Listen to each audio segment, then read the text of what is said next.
Important topic session में आज lecture number 7 start करेंगे, जिसमें हम लोग अल्टरनेटिंग करंट के जो भी इंपॉर्टेंट टॉपिक है बोर्ड एग्जाम के पॉइंट ऑफ व्यू से और जो भी प्रीवियस ईयर में फ्रिक्वेंटली पूछा जा चुका है उसको हम लोग यहाँ पे देखेंगे। क्लियर है? तो ये सभी टॉपिक है जो हमें अल्टरनेटिंग करंट में पढ़ना है। तो नंबर 1 से स्टार्ट करेंगे हम लोग, instantaneous current and instantaneous voltage. तो अल्टरनेटिंग करंट में इंस्टेंटेनियस करंट का अगर एक्सप्रेशन लिखा जाएगा तो I equal I naught sine omega T, और अगर इंस्टेंटेनियस वोल्टेज का एक्सप्रेशन लिखा जाएगा E इक्वल, ई का मतलब ईएमएफ हो गया, ठीक है, E equal E naught sine omega T. ठीक है, यहाँ पे आई नॉट कहाँ से आ रहा है?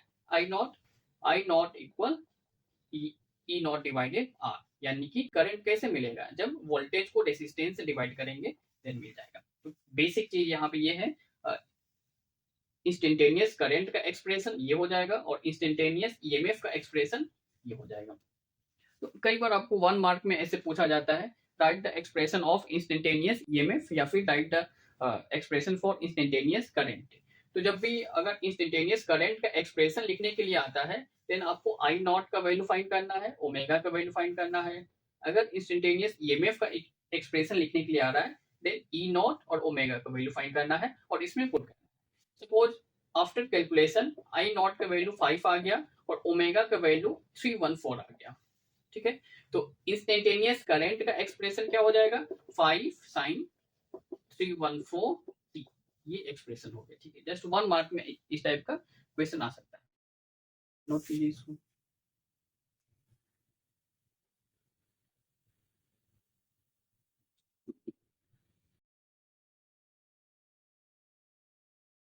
नेक्स्ट टॉपिक है mean value of current and EMF. Mean value को हम लोग एवरेज वैल्यू ऑफ करंट भी बोलते हैं, ठीक है। तो जब भी हमें आई मीन फाइंड करना है, mean value of current 2 divided pi into I naught, यानी कि 0.637 आई नॉट, क्लियर है कि नहीं? और जब भी mean value of EMF find करने के लिए पूछा जाएगा, mean value of EMF again similar basis पे 2 divided pi into E not, यहाँ से 0.637 ई नॉट हो जाएगा, ठीक है। तो यहाँ से जब भी आएगा तो एमसीक्यू के फॉर्म में आएगा, ज्यादा नहीं आएगा, क्योंकि यहाँ पे डाउट क्या होगा, दोनों में सिमिलर है तो वैल्यू याद करने में दिक्कत हो सकता है, लेकिन दोनों में सिमिलर तो है। अगर इसका वैल्यू याद हो गया देन ईएमएफ वाला भी फार्मूला याद हो जाएगा, क्लियर है कि नहीं? नोट कीजिए।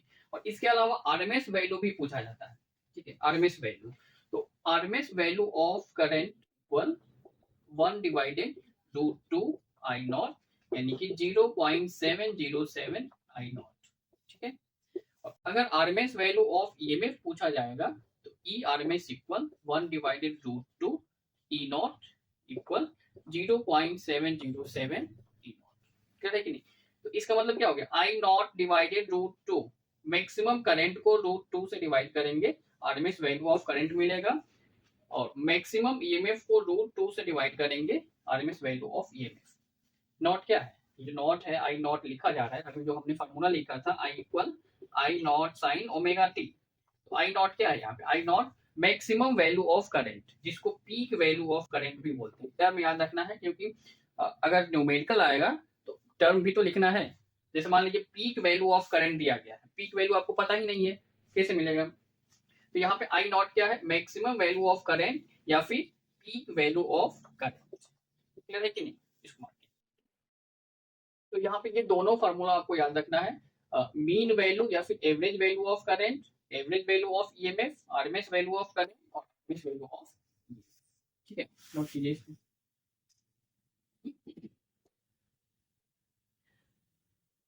अब यहाँ से मेन टॉपिक स्टार्ट होगा, purely resistive circuit.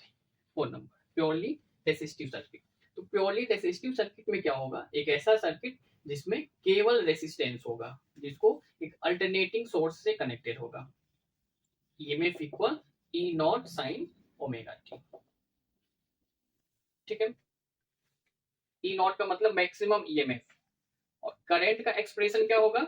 I naught sine omega T, I naught sine omega T, ठीक है। और आई नॉट क्या है? I naught equal E naught को आर से डिवाइड कर देंगे, आई नॉट मिल जाएगा, यानी कि maximum value of current, peak value of current, ठीक है। यहाँ पे क्या होगा, एक टर्म आएगा फेस, फेस।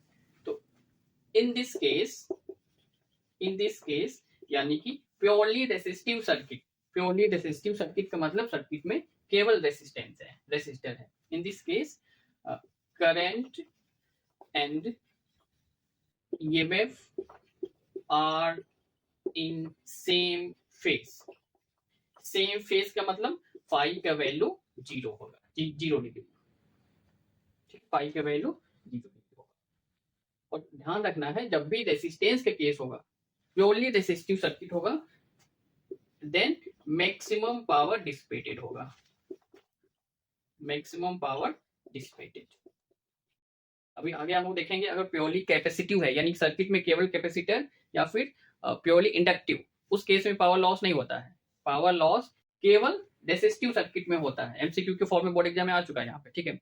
ध्यान क्या रखना है, यहाँ पे देखिए, purely resistive circuit, purely inductive circuit, purely capacitive circuit, तो इन दोनों के केस में पावर 0 होता है, और प्योरली रेसिस्टिव सर्किट के केस में पावर मैक्सिमम होता है, ठीक है, ध्यान रखिए। इसमें कुछ चीजें आपको और भी ध्यान रखना है, जैसे ग्राफ भी आता है यहाँ पे, ग्राफ तो आना ही चाहिए बोर्ड एग्जाम में। Phasor diagram, phasor diagram, phasor diagram. इसके अलावा graph of e and i versus omega T, दोनों ग्राफ इंपॉर्टेंट है। तो प्योरली रेसिस्टिव सर्किट में केवल इतना पार्ट है, आपको ध्यान रखना है, छोटा सा पार्ट है, ध्यान रखिएगा। यहाँ पे करंट और ईएमएफ सेम फेस में होता है, इसलिए फेस एंगल, फाई का मतलब क्या है, ये phase angle, phase angle phi equal 0 हो गया। और प्योरली रेसिस्टिव सर्किट केस में मैक्सिमम पावर डिसिपेटेड होगा। फेजर डायग्राम बनाने का तरीका सीख लेना है, graph of e and i versus omega t का ग्राफ बनाने का तरीका सीख लेना है आपको। मतलब जो भी आपके पास नोट्स होगा वहां से ये सब टॉपिक स्किप नहीं करना है।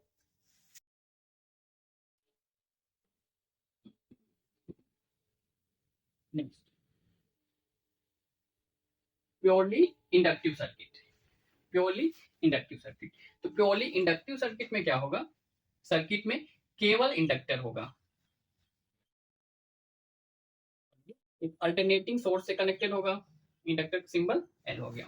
तो EMF equal E naught sine omega T, लेकिन करंट यहाँ पे क्या होगा, I equal I naught sine omega T minus 5, omega T minus 5, ठीक है।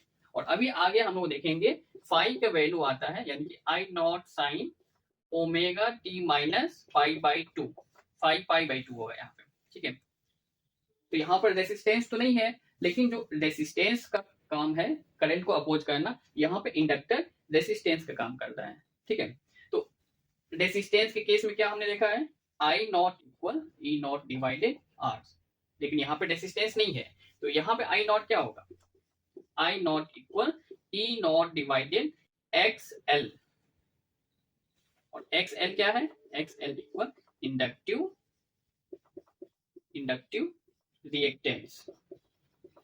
इसका भी यूनिट ओम होता है, जैसे रेसिस्टेंस का यूनिट ओम है, उसी तरीके से इंडक्टिव रिएक्टेंस का यूनिट ओम होता है, ठीक है। रेसिस्टेंस करंट को अपोज करने का काम करता है, एक्स एल भी करंट को अपोज करने का काम करेगा। तो यहाँ पे एक्स एल का वैल्यू क्या होगा, X L equal omega into L, omega क्या है, angular frequency, omega 2π into F L, omega L का वैल्यू, एक्स एल का वैल्यू, एक्स एल का मतलब इंडक्टिव रिएक्टेंस, ये हो गया। तो यहाँ पे x l is directly proportional to frequency. अगर इसका ग्राफ ड्रॉ किया जाएगा, एक्स एल हो गया और ये फ्रीक्वेंसी डायरेक्टली प्रोपोर्शनल है, इससे ग्राफ स्ट्रेट लाइन आएगा। ये ग्राफ भी बोर्ड एग्जाम में आ चुका है, ठीक है, नोट कीजिए इसको। तो यहाँ पे आपको ईएमएफ और करंट सेम फेस में नहीं है, दिख रहा है, सेम फेस का मतलब एंगल उसका सेम होना चाहिए, लेकिन ये ओमेगा टी है और करंट का एंगल है -5 यानी कि -π/2। तो यहाँ पे करंट ईएमएफ से लैग करता है, यानी कि current lags behind the EMF, current lag behind the EMF, behind the EMF by π/2। तो फेस एंगल कितना हो जाएगा यहाँ पे π/2। फेस एंगल का मतलब angle between EMF and current. यहाँ पे ईएमएफ लीड कर रहा है और करंट लैग कर रहा है। लैग का मतलब ईएमएफ के पीछे है। ये कितना पीछे है π/2 के द्वारा। ठीक है, तो अगेन यहाँ पे डायग्राम इंपॉर्टेंट है इस केस में। कौन सा डायग्राम? रेसिस्टेंस के केस में हमने दो डायग्राम देखा है, तो प्योरली इंडक्टिव सर्किट के केस में भी दो डायग्राम होगा। फेसर डायग्राम, दूसरा graph of omega, graph of e and i versus omega T. ठीक है, ध्यान रखना है, ग्राफ इंपॉर्टेंट है। और इस केस में एक चीज और ध्यान रखना है, प्योरली इंडक्टिव केस के में कई बार बोर्ड एग्जाम में रिपीट भी हुआ है, expression of instantaneous current,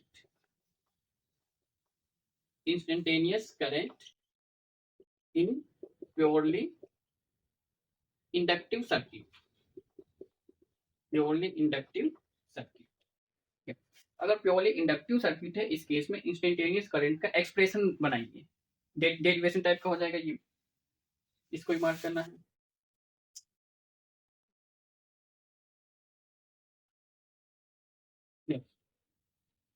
six number, purely capacitive circuit.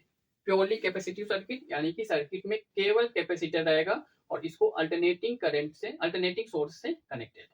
सी, यहाँ पे EMF E equal E naught sine omega T, लेकिन करंट का एक्सप्रेशन यहाँ पे प्योरली कैपेसिटिव केस में करंट ईएमएफ को लीड करेगा, लेकिन इंडक्टिव सर्किट के केस में क्या था, ईएमएफ करंट को लीड कर रहा था। फेस एंगल दोनों में सेम होगा, purely inductive circuit, purely capacitive circuit, दोनों के केस में फेस एंगल फाई सेम होगा 90 डिग्री, π/2।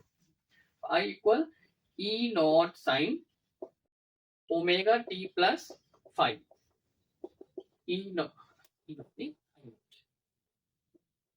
आई naught sine omega T plus π/2। ठीक है, यानी कि in this case current leads the voltage या फिर EMF by π/2, so phase angle phi equal π/2 90 degree. तो यहां पर आई नॉट क्या होगा, I naught purely resistive circuit के केस में क्या था, I naught equal E naught divided are, और प्योरली इंडक्टिव सर्किट के केस में क्या होगा, I naught equal E naught divided X L. X L का मतलब इंडक्टिव रिएक्टेंस। प्योरली कैपेसिटिव के केस में क्या होगा, I naught equal E naught divided X C. यहाँ पे I naught equal E naught divided X C. X C क्या है, कैपेसिटिव रिएक्टेंस।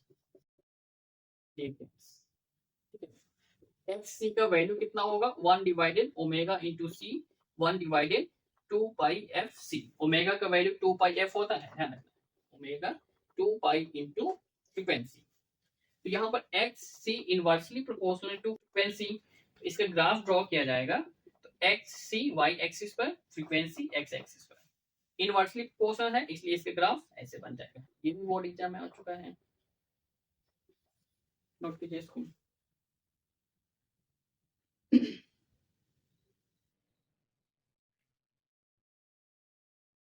यहाँ पे न्यूमेरिकल ध्यान रखना है। न्यूमेरिकल पूछा कैसे जाता है, find the capacitive reactance X C find करना, find the inductive reactance X L find करना। ये छोटा छोटा फार्मूला में, फार्मूला तो यहाँ पे बहुत सारा है, छोटा छोटा डाउट होने के चांस है, तो सभी फार्मूलों को एक जगह एक पेज पे लिख करके उसको याद करके याद हो जाएगा यहाँ पे। तो यहाँ पर भी सेम डायग्राम आएगा जैसे प्योरली रेसिस्टिव सर्किट केस में हुआ है या फिर प्योरली इंडक्टिव सर्किट केस में। सिमिलरली प्योरली कैपेसिटिव केस में क्या होगा, अगेन फेजर डायग्राम,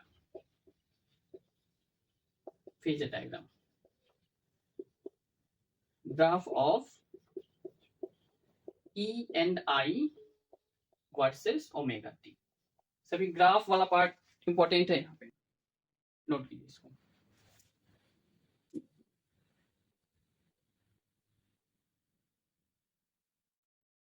नेक्स्ट आएगा LCR सर्किट, मोस्ट इंपॉर्टेंट है LCR सर्किट। LCR सर्किट का मतलब एक ऐसा सर्किट जिसमें रेजिस्टेंस भी है, इंडक्टर भी है और कैपेसिटर भी है, और इन सबको एक अल्टरनेटिंग सोर्स से कनेक्ट कर दिया गया है। ये रेजिस्टेंस हो गया, इंडक्टर हो गया, और ये E equal E not sine omega T. यहाँ पे दो केस होगा, ध्यान रखिएगा।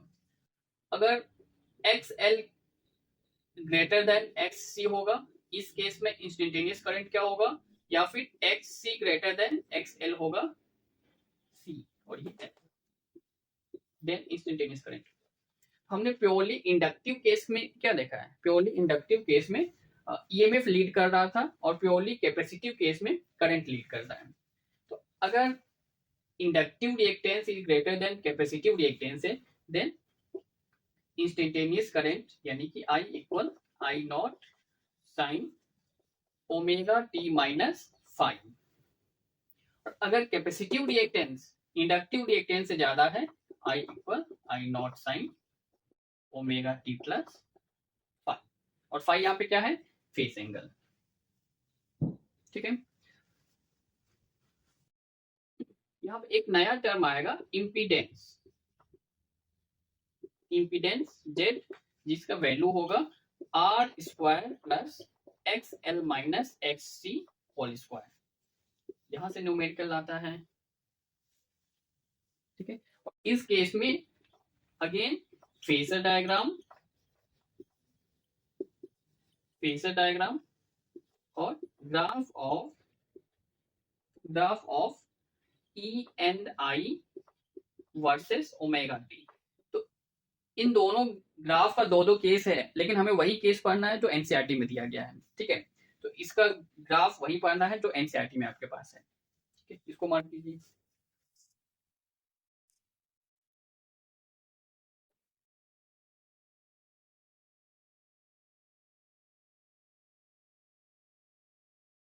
Next, resonance frequency and condition of resonance frequency. At resonance frequency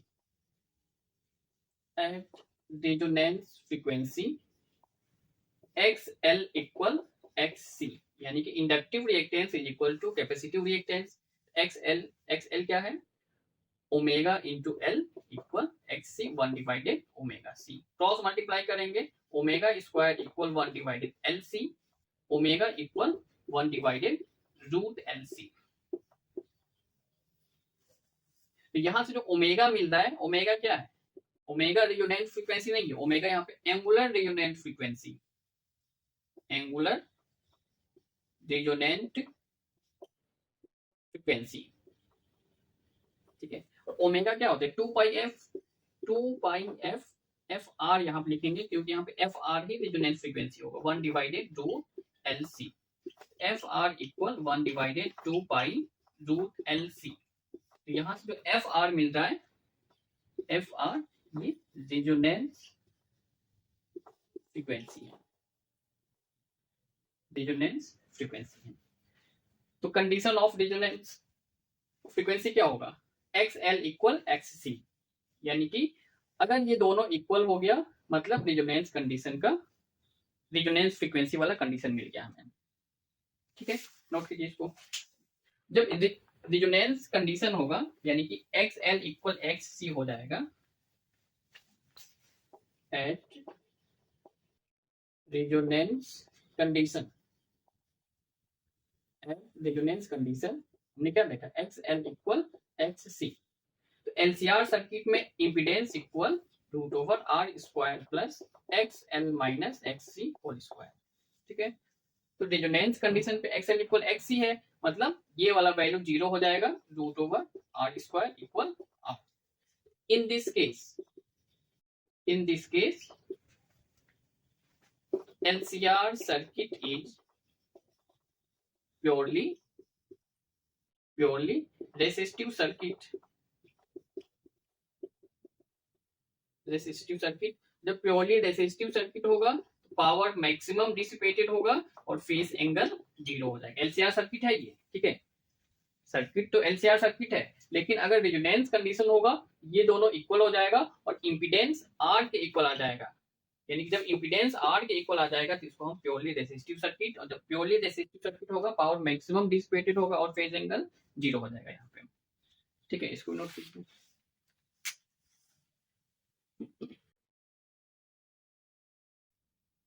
transformer important topic है ये।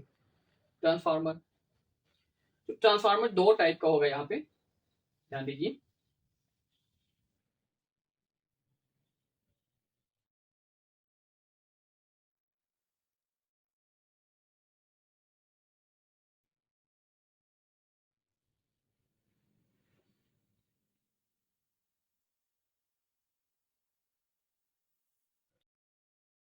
सपोज ये आपका प्राइमरी कॉइल है और ये सेकेंडरी कॉइल है, यहाँ पर भी प्राइमरी कॉइल और ये सेकेंडरी कॉइल, ठीक है।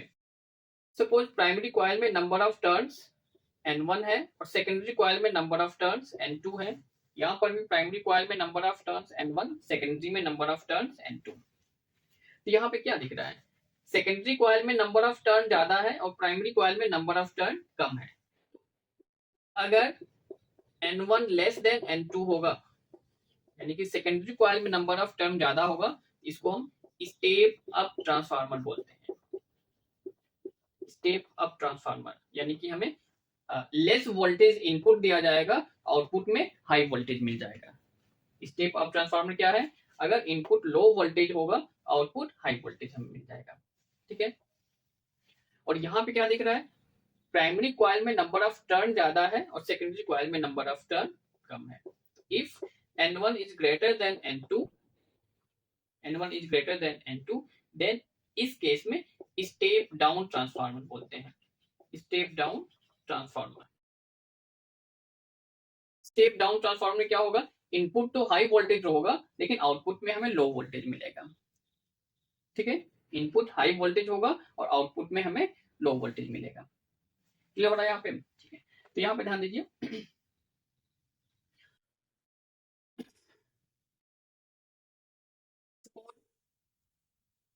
फर्स्ट कॉइल में करंट I1 फ्लो हो रहा है और सेकेंड कॉइल में करंट I2 फ्लो हो रहा है। फर्स्ट कॉइल में EMF E1 इंड्यूस हो गया और सेकेंड कॉइल में EMF E2 इंड्यूस हो गया, ठीक है। तो EMF induce in the first coil equal -N d phi divided dt N1। EMF induced in the second coil equal -N2 d phi divided dt।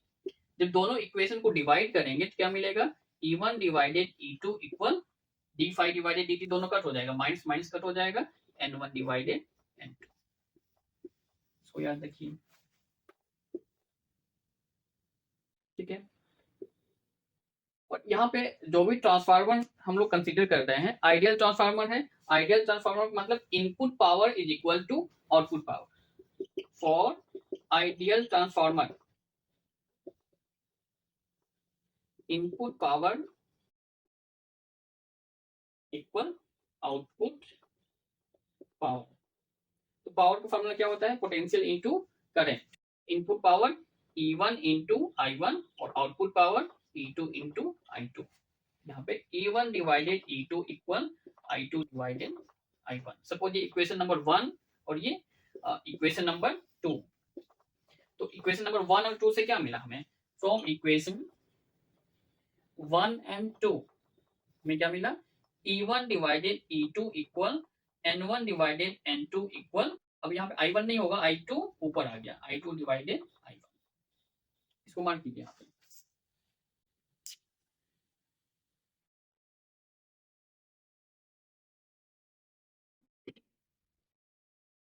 तो यहाँ पे ट्रांसफार्मर का स्टेप अप ट्रांसफार्मर का diagram, step down transformer diagram बना के practice करना है, यहाँ से आता है।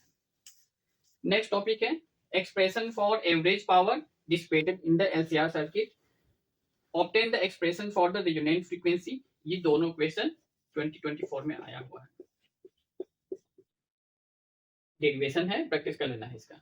Obtain the expression for the resonant frequency, अभी हमने देखा है रेजोनेंट फ्रीक्वेंसी कैसे बनेगा, FR equal 1 divided 2 pi root LC, ये वाला फार्मूला कैसे स्टार्ट करना है, यहाँ से XL इक्वल XC, स्टेप आएगा बहुत सारा, फाइनल ये वाला फार्मूला हमारा बन जाएगा। क्लियर है कि नहीं? Expression for instantaneous current in purely inductive circuit, यहाँ पर ही हमने देख लिया है। ठीक है, तो ये सभी टॉपिक इंपॉर्टेंट है, और इसमें से अगर मोस्ट इंपॉर्टेंट देखा जाए देन